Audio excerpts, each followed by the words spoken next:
قرآن حکیم میں categorical mention ہوا ہے، سورۃ النساء کی آیت نمبر 59 ہے۔ اعوذ باللہ من الشیطان الرجیم، بسم اللہ الرحمن الرحیم۔ یا ایھا الذین آمنوا اطیعوا اللہ واطیعوا الرسول، اے اہل ایمان اطاعت کرو اللہ کی اور اطاعت کرو اس کے رسول کی صلی اللہ علیہ وآلہ وسلم۔ واولی الامر منکم، اور جو تم میں حکمران ہے اس کی بھی اطاعت کرو۔ اطاعت کا لفظ نہیں آیا، اطاعت کا لفظ صرف اللہ رسول کے ساتھ آیا تاکہ پتہ چل جائے ایبسولوٹ ان کی ہے، باقیوں کی ریلیٹیو ہے، ان کی وجہ سے ہے، اگر وہ ان کے خلاف ہوں گے پھر ان کی بات نہیں ہوگی۔ ساتھ ہی آ گیا فَإِن تَنَازَعْتُمْ فِي شَيْءٍ، اگر تمہارا اپنے حکمران سے اپنے لیڈر سے جھگڑا ہو جائے، فَرُدُّوهُ إِلَى اللَّهِ وَالرَّسُولِ، تو اپنے فیصلے کے لیے اللہ اور اس کے رسول یعنی آج کی ڈیٹ میں کتاب و سنت کی طرف رجوع کرو۔ إِن كُنتُمْ تُؤْمِنُونَ بِاللَّهِ وَالْيَوْمِ الْآخِرِ، اگر تم اللہ اور یوم آخرت پر ایمان رکھتے ہو، یعنی اگر صحیح مسلمان ہو تو تمہارا ایٹیچیوڈ یہ ہوگا کہ اپنے عالم دین سے، اپنے حکمران سے، اپنے لیڈر سے تمہارا اختلاف ہوگا تو تم یہ نہیں کہو اتنے بڑے بزرگ کو کیسے غلطی لگ سکتی ہے، تم اللہ اور اس کے رسول یعنی کتاب و سنت کی طرف رجوع کرو گے اگر تم اللہ اور یوم آخرت کو مانتے ہو۔ ذالک خیر و احسن تأویلا، اسی میں تمہاری خیریت ہے اور اسی کا انجام بہتر ہونے والا ہے، ورنہ تمہارا انجام برا ہوگا اگر تم اللہ اور اس کے رسول صلی اللہ علیہ وآلہ وسلم کو فائنل اتھارٹی نہیں مانو گے۔ اور بھائیو پریکٹیکلی ہماری حدیث کی کتابوں میں درجنوں ایسی مثالیں موجود ہیں کہ ہمارے صحابہ اکرام علیہم رضوان وعلیہم السلام اجمعین کے سامنے جب کوئی بات رکھی جاتی تھی کتاب و سنت سے اور وہ ان کے رائے کے خلاف ہوتی تھی تو وہ اپنی رائے پہ نہیں ڈٹتے تھے بلکہ فوراً سر تسلیم خم کر دیتے تھے، صحیح مسلم بن جاتے تھے وہ۔ اس کانٹیکسٹ میں کم از کم 3 مثالیں پیش کرتا ہوں ٹائم کی مناسبت سے، ورنہ تو میں 10 گھنٹے اس پہ فی البدی بول سکتا ہوں۔ پہلی مثال صحیح بخاری اور صحیح مسلم کی متفق علیہ حدیث ہے، بخاری میں بھی اور مسلم میں دونوں میں موجود ہے۔ بخاری میں انٹرنیشنل نمبر ہے 1563، مسلم میں 2964۔ امام زین العابدین المتوفا 95 ہجری جو سیدنا حسین علیہ السلام کے بیٹے ہیں، امام سجاد رضی اللہ تعالیٰ عنہ علیہ السلام، وہ مروان بن حکم سے نقل کرتے ہیں کہ مروان کہتا ہے کہ میں اس مجلس میں موجود تھا جہاں پہ سیدنا عثمان جب خلیفہ راشد تھے، ان کا اور سیدنا علی کا اختلاف ہو گیا ایک مسئلے میں، اور وہ اختلاف یہ تھا کہ سیدنا عثمان رضی اللہ تعالیٰ عنہ حج تمتع پر پابندی لگا رہے تھے، جبکہ بخاری اور مسلم میں ہے کہ آپ سے نے بڑی محنت کر کے مشرکین عرب کی یہ رسم توڑی تھی، وہ حج تمتع کو حرام سمجھتے تھے، اور نبی علیہ السلام نے بخاری مسلم میں آتا ہے یوں انگلیاں داخل کی اور فرمایا قیامت تک حج اور عمرہ یوں داخل ہو گئے، اب قیامت تک حج تمتع ہے، میں نے اس کو جاری کر دیا ہے، ایک سفر میں حج اور عمرہ دونوں کیے جائیں۔ اتنی مشکل سے یہ مشرکانہ رسم توڑی، لیکن سیدنا عثمان رضی اللہ تعالیٰ عنہ نے کچھ اپنے ایشوز کی وجہ سے اس کے اوپر پابندی لگائی۔ اب وہ ایک علیحدہ سے ٹاپک ہے، میں اس طرف چل پڑوں گا پھر فائدہ نہیں ہے۔ بہرحال سیدنا علی نے مخالفت کی، اور جب سیدنا علی نے دیکھا کہ حضرت عثمان اپنی بات پر ڈٹے ہوئے ہیں اور پیچھے ہٹنے کے لیے تیار نہیں ہے، تو سیدنا علی رضی اللہ تعالیٰ عنہ علیہ السلام نے ادھر ہی پھر نعرہ حق بلند کیا اور کہا لبیک بعمرہ والحج، میں عمرے اور حج کے لیے لبیک بولتا ہوں، میں ایک سفر میں دونوں کروں گا، اور کہا کہ اے امیر المومنین میں نبی صلی اللہ علیہ وآلہ وسلم کی سنت کو نہیں چھوڑ سکتا کسی کے کہنے کے اوپر، خواہ وہ آپ ہی کیوں نہ ہو۔ نبی صلی اللہ علیہ وسلم نے حج تمتع کو جاری کیا تھا، میں آپ صلی اللہ علیہ وآلہ وسلم کی مخالفت نہیں کروں گا، آپ کی مخالفت کر لوں گا۔ یہ صحابہ کرام کا ایٹیچیوڈ تھا۔ دوسری مثال جامعہ ترمذی میں انٹرنیشنل نمبر کے مطابق 824 نمبر، اہل شام میں سے ایک شخص عبداللہ بن عمر کے پاس آیا اور اس نے پوچھا یہ حج تمتع کرنا یعنی ایک ہی سفر میں حج اور عمرے کو جمع کرنا جو آج دنیا کے 95% مسلمان کرتے ہیں، کیا یہ حلال ہے؟ پہلے انہوں نے فتویٰ ڈالا، بڑا سیاںا سی، اس کو یہ تھا کہ بعد میں مکر ہی نہ جائیں، حالانکہ وہ تو کامل الایمان مومن تھے، انہوں نے تو بعد میں ایسا جواب دیا جو اس کے وہم گمان میں بھی نہیں تھا۔ انہوں نے کہا حلال کیا، سنت ہے، حج قران بھی حج اور عمرے کو ایک سفر میں جمع کیا جاتا ہے، تمتع میں بھی کیا جاتا ہے، حج افراد میں صرف حج ہوتا ہے، قران ہو یا تمتع ہو دونوں ہی ایک سفر میں دونوں چیزوں سے فائدہ اٹھانا، تمتع کہتے ہیں فائدہ اٹھانے کو، تو یہ دونوں چیزیں سنت ہیں۔ تو عبداللہ بن عمر سے وہ کہنے لگا کہ آپ کے جو ابا جان تھے نا حضرت عمر رضی اللہ تعالیٰ عنہ، وہ تو منع کرتے تھے حج تمتع سے۔ اب انہوں نے کہا اتنے بڑے بزرگ ہوں گے آخر کوئی وجہ تو ہوگی، یہ تو امام حنیفہ رحمہ اللہ کے بارے میں اتنی بڑی کلیم کرتے ہیں۔ عبداللہ بن عمر رضی اللہ تعالیٰ نے فرمایا کہ مجھے یہ بتا، اگر کسی چیز کو کرنے کا حکم نبی صلی اللہ علیہ وآلہ وسلم دیں اور اس سنت کو جاری کریں اور میرا باپ اس کی مخالفت کرے تو نبی علیہ السلام کی بات مانی جائے گی یا میرے باپ عمر کی بات مانی جائے گی؟ اس نے کہا جی نبی صلی اللہ علیہ وسلم کی۔ تو انہوں نے کہا جب میں بتا رہا ہوں کہ نبی علیہ السلام نے اسے جاری کیا ہے تو نبی صلی اللہ علیہ وآلہ وسلم کی سنت پہ یہ عمل کرو۔ اچھا اس نے پہلے اس لیے پوچھ دیا بعد میں مکر ہی نہ جائے، مکرے کیا، انہوں نے تو توقع سے بڑھ کے جواب دیا، انہوں نے کہا میرے باپ کی نہیں مانی جائے گی۔ انہوں نے نہیں کہا آپ نے اپنے باپ کی گستاخی کر دی ہے جس نے رومن اور پرشین امپائر گرائی تھی، وہ نبی علیہ السلام کا فرمان ہے جامعہ ترمذی میں، میرے بعد اگر کوئی نبی ہوتا تو عمر ہوتا، اتنے بڑے شخص کو آپ چیلنج کر رہے ہیں۔ ان کا چیلنج کیا ہے؟ بیسیکلی نبی علیہ السلام کے مقابلے میں جب کوئی بڑے سے بڑا شخص بھی آ جائے گا اس کی کیا اوقات رہ جاتی ہے پھر نبی کے مقابلے پہ؟ ہم نہیں اس سے مقابلہ کر رہے ہوتے. جب نبی کے مقابلے پہ کوئی بھی شخص آئے گا تو ظاہر ہے وہ تو پھر مقابلہ میں زمین و آسمان کا فرق ہے میرے بھائی. تیسری مثال مسند امام احمد مکتبۃ الشاملہ میں جو عربک ورژن ہے اس میں اس کا نمبر ہے 2277 اور 3121. سیدنا ابن عباس رضی اللہ تعالی عنہ علیہ السلام کا مکالمہ ہوا عروہ بن زبیر تابعی کے ساتھ حج تمتع کے مسئلے میں. کیونکہ حضرت عمر نے پہلے پابندی لگائی, اس کے بعد عثمان نے لگائی. یہ تو دعائیں دیں حضرت علی کو کہ انہوں نے ایسا حج تمتع کو اپنے دور خلافت میں بحال کرایا کہ پھر بعد میں کسی کی جرت نہیں ہوئی پابندی لگانے کی. قیامت تک کے لیے یہ معاملہ ختم ہو گیا. تو عروہ بن زبیر کہتا ہے ابن عباس سے کہ یہ دیکھیں لوگ تو گمراہ ہو رہے ہیں, لوگ حج تمتع کر رہے ہیں. انہوں نے کہا عقل کے ناخن لے, گمراہ کہاں سے ہو رہے ہیں لوگ؟ حج تمتع تو سنت ہے, چاہے وہ قران ہو یا تمتع, ایک سفر میں حج اور عمرے کو جمع کرنا, اور تو کہہ رہے گمراہ ہوں گے. تو اس نے آگے سے کہا کہ وہ تو حضرت عمر تو منع کرتے تھے حج تمتع سے. تو حضرت ابن عباس کو اتنا غصہ آیا, انہوں نے کہا قریب آسمان سے پتھر برس پڑے تم پر کہ میں تمہیں رسول اللہ کی سنت بیان کرتا ہوں اور تم مجھے کہتے ہو کہ ابو بکر عمر یہ کہتے تھے. میں رسول اللہ کی باتیں کر رہا ہوں اور تم آگے سے مجھے یہ باتیں کرتے ہو. انہوں نے کہا یہ اتنے بڑے بزرگ کی آپ نے توہین کر دی ہے, یہ ہو گیا وہ ہو گیا. لیکن ایک خاص مینٹالٹی ہوتی ہے. عروہ بن زبیر نے جب یہ سنا نا, اس نے آگے سے کہا کہ جی وہ ابو بکر عمر تو آپ سے زیادہ سنت پہ عمل کرنے والے تھے. وہ آج بھی یہی ہوتا ہے, ہم کسی کو بتاتے ہیں نا, وہ کہتے ہیں جی اشری تھانوی صاحب نے یا احمد بریلوی صاحب نے بخاری مسلم نہیں پڑھی ہوئی تھی, ان کو کیوں نہیں پتا چلا رفع الیدین کے ساتھ طریقہ ہے؟ وہ عروہ نے بھی آگے سے ابن عباس کو یہ کہہ دیا. تو یہ یعنی بیماری غلطی ہے, چاہے وہ تابعین کے اندر آ جائے. اب عروہ تابعی ہے, عبداللہ بن زبیر صحابی کا بھائی ہے, حضرت زبیر کا بیٹا ہے, صحابی کا بیٹا ہے, اشرم مبشرہ میں سے ہے. لیکن آپ دیکھ لیں جب کوئی غلطی لگ جائے تو اس قسم کی بندہ رٹیں کرتا ہے کہ نبی علیہ السلام کے مقابلے پہ, یعنی ایک شخصیت پرستی اسلام میں نہیں ہے. لیکن ابن عباس نے الحمدللہ اپنا حق ادا کیا, اور آج پریکٹیکلی سیدنا علی نے جیسے حج تمتع اپنے دور خلافت میں بحال کروایا, آج 95% کیا 99% لوگ حج تمتع ہی کرتے ہیں, ایک سفر میں حج اور عمرہ اکٹھا کرتے ہیں. مشرکین عرب اسے گناہ سمجھتے تھے, وہ کہتے تھے نہیں حج کے لیے آؤ تو اللہ تعالیٰ سے سفر کرو. یہ کیا ہوا, آیا حج کے لیے پہلے عمرہ کر لیا پھر حج کر لیا, یہ تو حج کی توہین ہے. اللہ کے نبی علیہ السلام نے اس کو جاری کیا کہ میرے امتی تو دور دراز کے علاقوں سے بھی آئیں گے, ان بیچاروں کو زندگی میں موقع ہی ایک دفعہ ملے گا, تو وہ پہلے آ کے عمرہ کریں, اسی سفر میں عمرے کا ثواب بھی کمائیں, پھر احرام کھول دیں, پھر بعد میں حج بھی کر لیں. تو نبی علیہ السلام نے مشرکین عرب کی رسم کو ختم کیا. لیکن حضرت عمر نے اپنے پولیٹیکل ڈیسیژن کی وجہ سے کیا. آپ مسلم شریف پڑھ کے دیکھ لیں کتنے سخت صحابہ کرام کے کمنٹس ہیں حضرت عمر کے بارے میں اس معاملے میں. لیکن ظاہر ان کی وجہ سے وہ دب گئے, کچھ کہہ نہیں سکے. پھر حضرت عثمان نے بھی یہ کیا, حضرت علی بھی بولتے رہے, عبداللہ بن عمر خود حضرت عمر کے ڈیسیژن کے خلاف بولے.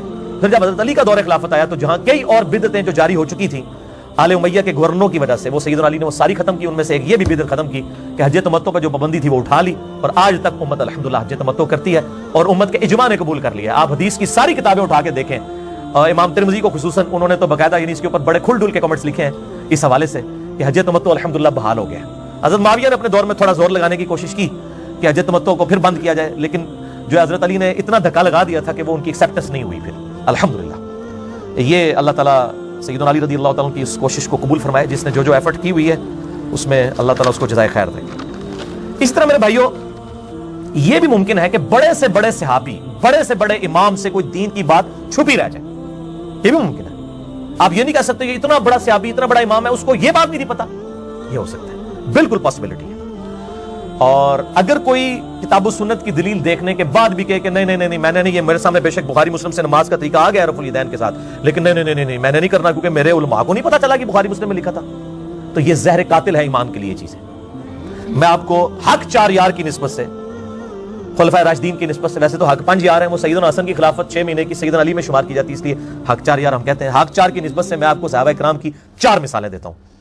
پہلی مثال صحیح بخاری میں 4454 انٹرنیشنل نمبر کے مطابق, نبی صلی اللہ علیہ وآلہ وسلم کی جب وفات ہوئی تو سیدنا عمر رضی اللہ تعالیٰ عنہ نے تلوار اٹھا لی اور مسجد نبی میں آ کے انہوں نے کہا جو کہے گا نبی علیہ السلام فوت ہو گئے ہیں اس کو نہیں میں چھوڑوں گا.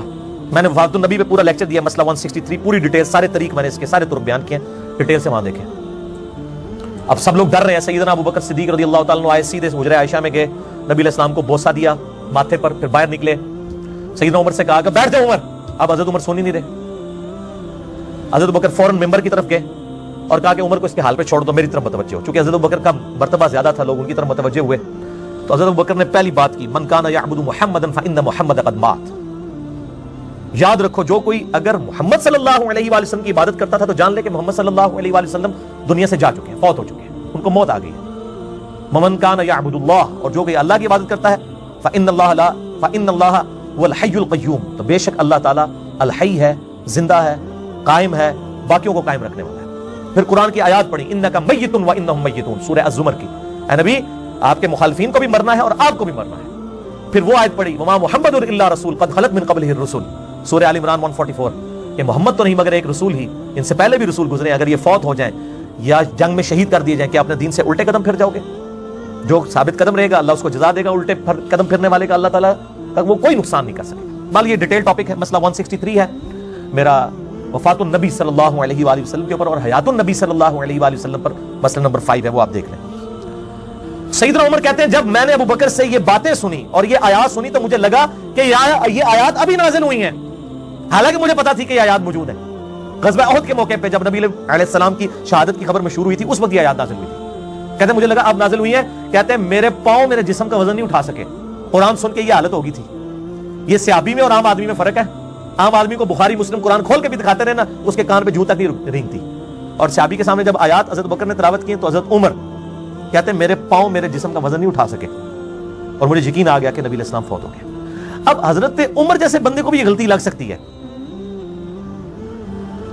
اور حضرت بکر کے کہنے پہ انہوں نے اپنی اصلاح کر لی، تو باقی لوگ جو ہے وہ کس کھیت کی مولی ہیں کہ وہ یہ سمجھتے ہیں کہ ہمیں غلطی نہیں ہے، ہمارے بزرگوں کو غلطی نہیں لگ سکتی۔ دوسری مثال صحیح بخاری صحیح مسلم میں دونوں میں ہے، انٹرنیشنل نمبر کے مطابق بخاری میں 3212، مسلم میں 6384۔ سیدنا حسان ابن ثابت مسجد نبوی میں بیٹھ کے اشعار سنا رہے تھے، کچھ شعر نعتیہ، حضرت ابو ہریرہ پاس بیٹھے تھے، حضرت عمر خلیفہ تھے، پاس سے گزرے اور یوں کر کے گھورا، آگے وہ بھی صحابی تھا، اس نے کہا عمر اس طرح نہ مجھے دیکھ، تجھ سے بہتر شخص مسجد میں بیٹھا ہوتا تھا، میں ان کو بھی نعتیہ اشعار سناتا تھا، یعنی نبی صلی اللہ علیہ وآلہ وسلم۔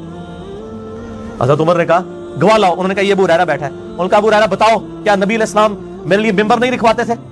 آپ صلی اللہ علیہ وآلہ وسلم میرے لیے دعا نہیں کرتے تھے کہ اللہ روح قدس کے ذریعے حسان کی مدد کریے، شیروں کے ذریعے کافروں کو جواب دیتا ہے نبی صلی اللہ علیہ وآلہ وسلم کے مخالفین کو؟ انہوں نے کہا میں اللہ کی قسم اٹھاتا ہوں کہ حسان ابن ثابت سچ کہہ رہے ہیں، نبی صلی اللہ علیہ وآلہ وسلم حضرت حسان کے لیے دعا فرمایا کرتے تھے۔ اب حضرت عمر نے یہ کوئی مجلس، یہ محفل میلاد اٹینڈ نہیں کی ہوئی، وہ محفل میلاد کے لیے بھی اس کو دلیل لیتے ہیں نا، ہمیں محفل میلاد سے کوئی چڑ نہیں ہے، ہم کہتے ہیں اس میں شرک بیان نہ کریں، کتاب و سنت سے دلائل بیان، محفل میلاد ہم نے بھی کئی کی ہے، مسئلہ 63 میرا ریکارڈڈ موجود ہے میلاد کے اوپر، بلکہ اب تو اجماع ہو چکا ہے، اہل حدیث میلاد کہہ کے نہیں، لیکن وہ امام الانبیاء کانفرنس کہہ کے کر لیتے ہیں، ربیع الاول کے مہینے میں کرتے ہیں، دیوبند سیرت النبی کانفرنس کرتے ہیں، بریلوی میلاد النبی کانفرنس کرتے ہیں، شیعہ بھی کرتے ہیں، کر رہے سارے ہی ہیں۔ تو اب حضرت عمر نے تو نہیں کہا کہ میں نے تو آج تک سنا ہی نہیں ہے، یہ کیا باتیں کر رہے ہو، میں امیر المومنین ہوں، میں نبی علیہ السلام کا ساتھی ہوں، ان کو غلطی لگ گئی۔ تو بھئی اگر حضرت عمر کو غلطی لگ سکتی ہے تو امام حنیفہ، امام شافعی، امام احمد بن حنبل، امام مالک کو بھی غلطی لگ سکتی ہے، انہوں نے تو نبی علیہ السلام کی صحبت بھی نہیں کی ہوئی۔ تیسری مثال بھی بخاری اور مسلم سے، اب یہ دیکھ لیں ساری بخاری چل رہی ہے، مسلم چل رہی ہے، بخاری میں 1926، مسلم میں 2589۔ سیدنا ابو ہریرہ رضی اللہ تعالیٰ عنہ نبی علیہ السلام کی وفات کے بعد 30 سال تک 30 ایئرز تک یہ فتویٰ دیتے تھے کہ جس شخص پہ غسل فرض ہو وہ روزہ نہیں رکھ سکتا جب تک غسل نہ اتار لے۔ جب مروان بن حکم جو ہے وہ حضرت معاویہ رضی اللہ تعالیٰ عنہ کے دور میں مکہ اور مدینے کا گورنر بنا تو اس کو یہ مسئلہ کھٹکا، اس نے کہا یہ حضرت ابو ہریرہ ایسا مسئلہ کیوں بیان کرتے ہیں، لیکن وہ احترام بھی ان کا کرتا تھا، ڈائریکٹ بات نہیں کر سکتا تھا، سیدہ عائشہ کی طرف بندہ بھیجا، سیدہ عائشہ نے کہا کہ ایسا تو کوئی مسئلہ نہیں ہے، نبی علیہ السلام تو اپنی بیویوں کے ساتھ ازدواجی تعلق قائم کرتے تھے اور فجر کا وقت داخل ہونے کے بعد غسل اتارتے تھے اور روزہ بھی رکھ لیتے تھے، حالانکہ آپ صلی اللہ علیہ وسلم کو یہ پتا ہوتا تھا کہ مجھ پہ غسل فرض ہے۔ چلے احترام والا معاملہ ہو، عام آدمی کے اعتبار سے بات کر رہا ہوں، وہ تو اس بیچارے کو نہیں پتا چلا، اچانک آنکھ کھلی، نبی علیہ السلام کو تو پتا ہوتا تھا، آپ نے امت کے لیے آسانی رکھی ہے، اللہ نے شریعت میں آسانی دی۔ وہ آئے حضرت ابو ہریرہ کے پاس، حضرت ابو ہریرہ رضی اللہ تعالیٰ وہی فتویٰ دے رہے ہیں، اپنا اجتہاد اور قیاس کر رہے تھے، ان کے پاس کوئی دلیل نہیں تھی کتاب و سنت سے، صحابی کا بھی اجتہاد اور قیاس غلط ہو سکتا ہے۔ اب وہ سیدنا ابو ہریرہ سے انہوں نے بات کی، یہ نہیں کہا کہ آپ غلط کہتے ہیں، انہوں نے کہا چلیں حضرت عائشہ کے پاس، سیدہ عائشہ کے پاس لے گئے، وہاں پہ وہی سوال کیا پردے میں، تو سیدہ عائشہ نے کہا کہ نبی علیہ السلام تو ایسے کرتے تھے، پھر حضرت ابو ہریرہ نے کہا کہ میں اپنے اس معاملے میں رجوع لاتا ہوں، مجھے غلطی لگی۔ حضرت ابو ہریرہ سب سے زیادہ حدیثوں کے راوی ہیں، ان کو بھی غلطی لگ سکتی ہے، تو امام حنیفہ کو غلطی نہیں لگ سکتی، امام شافعی، امام بن حنبل، امام مالک کو۔ امام ابو ہریرہ جو امت کا حدیث میں امام ہے، اس کو اگر غلطی لگ سکتی ہے تو ان کو غلطی نہیں لگ سکتی، تو یہ بڑی یعنی توہین کرتے ہیں، یہ قیاس اور اجتہاد کیا حضرت ابو ہریرہ نے، ان کا بھی غلط نکلا۔ ابو داؤد ترمذی کے اندر حدیث موجود ہے، ابن ماجہ میں بھی، 3 کتابوں میں، اس میں شریک القاضی مدلس ہیں لیکن سما کی تصریح سنن الکبریٰ البیہقی میں ہے۔ ایک صحابی نے حضور کو سجدہ کیا، کہا میں کوفے کے پاس ایک ہیرا شہر ہے وہاں گیا، سردار اپنے سردار کو لوگ سجدہ کرتے تھے، آپ تو اللہ کے پیغمبر ہیں، میں آپ کو اس لیے سجدہ کیا، یعنی انہوں نے اس پہ قیاس اور اجتہاد کیا، یہ قیاس اور اجتہاد کو لیے پھرتے ہیں نا، ہم بھی قیاس و اجتہاد کو مانتے ہیں لیکن کتاب و سنت کے خلاف نہ ہو. نبی علیہ السلام نے فرمایا سر اٹھا, جب میں فوت ہو جاؤں گا تو میری قبر سے بھی گزرے گا, کیا میری قبر پہ سجدہ کرے گا؟ کہا نہیں یا رسول اللہ. تو فرمایا مجھے کیوں کر رہا ہے؟ اگر میں سجدہ جائز سمجھتا تو بیویوں سے کہتا کہ اپنے خامدوں کو سجدہ کریں اس حق کے سبب جو اللہ نے ان کو دیا. اس صحابی نے تو نہیں کہا عشق کے چلے نمبر رہ گئے, یا رسول اللہ میں نے اجتہاد ہی کیا, آپ اجتہاد کو نہیں مانتے؟ نعوذ باللہ. بھائی اجتہاد اور قیاس صحابی کا ایکسیپٹیبل نہیں ہے کتاب و سنت اور اجماع امت کے خلاف, چاہے جائے کہ عام آدمی کا. قیاس اور اجتہاد کتاب و سنت کے خلاف نہ ہو, وہ قیامت تک جاری ہے. بلکہ مقلد تو ہوتا ہی وہ ہے جو اجتہاد کا منکر ہو, ہم اجتہاد کو ماننے والے ہیں.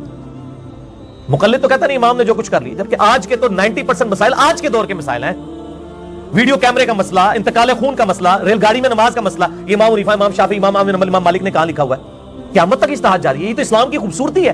اور یہ کہتے ہیں حدیث میں یہ مسئلہ کہاں لکھا ہے؟ بھائی حدیثوں میں اس لیے یہ مسائل نہیں ہے, اس میں رولز بتا دیے کہ قیامت تک کے لیے اجتہاد ہوتا رہے گا. اجتہاد اس امت کی اللہ نے سمجھ لیں ماتھے کا جھومر رکھا ہے کہ کسی ایک بندے پہ فکس نہیں رکھنا اس کو. کتاب اللہ, سنت, اجماع یہ ایبسولوٹ ہے, اجتہاد ریلیٹیو ہے. یہ چاروں چیزیں اہل سنت کا منہج, میرا ایک کلپ ہے یوٹیوب پہ لکھیں آپ کو پتہ چلے منہج کسے کہتے ہیں. اہل سنت کا منہج کیا ہے؟ کتاب اللہ, سنت, اجماع, ایبسولوٹ دلائل اور اجتہاد جو ہے ریلیٹیو. یہ چار چیزیں. تو حضرت ابو ہریرہ نے پھر رجوع کر لیا. چوتھی مثال بھی صحیح بخاری میں 6922, ترمذی میں بھی موجود ہے 1458. مولا علی علیہ السلام علم کا پہاڑ ہے. صحیح مسلم میں حدیث ہے, عائشہ سے کسی نے آگے پوچھا کہ یہ موضوع پر مسح کی مدت کیا ہے. صحیح مسلم میں اوپر تلے 3 حدیثیں ہیں. 639 انٹرنیشنل نمبر کے مطابق, 639, 640, 641 شروع میں. تو سیدہ عائشہ نے کہا کہ علی ابن ابی طالب کے پاس جاؤ, وہ مجھ سے بڑے عالم ہیں, ان کا زیادہ وقت نبی علیہ السلام کے ساتھ گزرا ہے. بیوی زیادہ قریب ہوتی ہے یا دوست؟ بیوی. اور اما عائشہ کہہ رہی ہیں کہ علی کے پاس جاؤ, ان کا مجھ سے زیادہ قرب تھا نبی علیہ السلام کے ساتھ, وہ تمہیں بتائیں گے کہ مسح کی مدت کیا ہے, کیونکہ وہ سفر و حضر میں حضور کے ساتھ ہوتے تھے. سیدہ عائشہ تو صرف اس سفر میں ہوتی تھی نا جو ان کا قرآن نکلتا تھا. بخاری میں ہے کہ نبی علیہ السلام ہر سفر کے لیے قرآن اندازی کرتے تھے, جس بیوی کا نام نکلتا تھا اس ایک بیوی کو ساتھ لے کے جائے. حضرت علی تو ہر سفر میں ساتھ ہوتے تھے سوائے تبوک کے, اس میں پیچھے چھوڑ کے. بخاری مسلم میں آتا ہے تو حضرت علی رو پڑے, تو حضور نے کہا کہ تو اس پہ خوش نہیں ہے کہ تیری میرے ساتھ وہی نسبت ہے جو ہارون کی موسیٰ کے ساتھ, مگر میرے بعد کوئی نبی نہیں. اتنا بڑا ٹائٹل دے دیا. جیسے موسیٰ علیہ السلام کو طور پہ گئے تھے تو ہارون کو چھوڑ کے گئے تھے, میں تبوک پہ تجھے چھوڑ کے جا رہا ہوں اپنی طرف سے. مولا علی علیہ السلام کے پاس جب وہ بندہ آیا تو انہوں نے فرمایا کہ نبی علیہ السلام نے مسافر کے لیے 3 دن اور 3 رات یعنی 72 گھنٹے اور 15 نمازیں, اور مقیم کے لیے 1 دن اور 1 رات یعنی 5 نمازیں 24 گھنٹے کے اندر ایک دفعہ وضو کر کے جب موزے پہن لیے جائیں تو اس میں مسح کی اجازت دی ہے. اتنا بڑا عالم جس سے اما عائشہ جو سینکڑوں صحابہ کی استاد ہیں, ان کو جو مسئلہ نہیں پتا ہوتا تھا وہ مولا علی سے پوچھتی تھی. اور یہاں پہ مولا علی علیہ السلام کے بارے میں بخاری میں کیا آ رہا ہے؟ صحیح بخاری 6922, جامعہ ترمذی 1458, اور سنن نبی داؤد میں بھی ہے 4351. اور سنن نبی داؤد میں جب حضرت علی کا نام آیا تو امام داؤد نے علی علیہ السلام لکھا ہے. اس حدیث میں بھی 4351. ویسے تو بخاری میں بھی ہے علی علیہ السلام 6318 صحیح بخاری میں. ابو داؤد کے اندر یہ 4351 کے اندر ہے. بخاری میں امام حسین کے ساتھ علیہ السلام ہے 3748 حدیث میں. اس میں بھی امام داؤد نے علی علیہ السلام لکھا ہے کہ مولا علی علیہ السلام نے چند مرتدین کو جو دین سے پھر چکے تھے ان کو آگ میں جلوا دیا. ابن عباس تک جب یہ خبر پہنچی تو ابن عباس نے کہا کہ میں اگر حضرت علی کی جگہ ہوتا تو میں کبھی ان کو آگ میں نہ جلواتا بلکہ قتل کرواتا, کیونکہ نبی صلی اللہ علیہ وآلہ وسلم مرتدین کو قتل کروایا کرتے تھے اور کہتے تھے کہ آگ میں کسی کو نہ جلاؤ, آگ کا عذاب صرف اللہ اپنی مخلوق کو دے سکتا ہے, یعنی آخرت میں جو دے گا. کوئی مخلوق دوسری مخلوق کو آگ میں نہیں جلا سکتی, یہ حرام ہے. آپ کسی جانور کو, کسی کافر کو, کسی مسلمان کو سزا کے طور پہ آگ میں نہیں ڈال سکتے. اب حضرت علی کی یہ بات, حضرت ابن عباس کی یہ بات حضرت علی کے بارے میں حضرت علی کو کسی نے بتائی کہ ابن عباس یہ کہہ رہے ہیں, تو حضرت علی نے آگے سے نہیں کہا میں تو امیر المومنین ہوں, میں خلیفہ راشد ہوں, ابن عباس کی کیا مجال کہ مجھ سے اختلاف کرے, اتنے بڑے بزرگ کو کیسے غلطی لگ سکتی ہے. آپ نے فرمایا کہ ابن عباس نے سچ کہا, اللہ تعالیٰ اس کو جزا دے, اس نے سچ کہا, یعنی اس نے اس طرح میری رہنمائی کر دی, یعنی مجھ سے یہ چیز اوور لک ہو گئی تھی. اور ابو داؤد میں الفاظ ہیں, انہوں نے ویح کے لفظ استعمال کیے کہ ابن عباس, ہائے افسوس ابن عباس, تو نے پہلے کیوں نہیں مجھے ہائی لائٹ کر دی یہ بات کہ میں رجوع کر لیتا. اب سیدنا علی جیسی شخصیت, ان سے بھی معاملات اوور لک ہو سکتے ہیں. پتی بھی جی کہتے ہیں جی باقیاں دی غلطی بیان کرتا ہے, حضرت علی نہیں کرتا. بھائی ساڈے سارے ہی سکے نے, تے نبی علیہ السلام تو ود کے ساڈا سکا کوئی نہیں جے. نبی علیہ السلام دے نال جدی بھی گل ٹکرائے گی, جس کی بھی بات ٹکرائے گی, ہم کلیئر کٹ اس کی غلطی کو ہائی لائٹ کریں گے. اور مولا علی نے خود مانا ہے, جس طرح حضرت عمر نے اپنی غلطی مانی, حضرت علی نے بھی مان لی کہ مجھ سے یہ مس ہینڈل ہوا ہے مسئلہ. تو یہ میرے بھائیوں کلیئر کٹ ہو گیا کہ جلیل القدر صحابہ سے اگر کوئی علمی باتیں پوشیدہ رہ سکتی ہیں تو ائمہ اکرام کو اب آپ کس کھاتے میں مانیں گے جو نہ تابعین ہیں بلکہ تبع تابعین اور تبع تابعین میں آتے ہیں.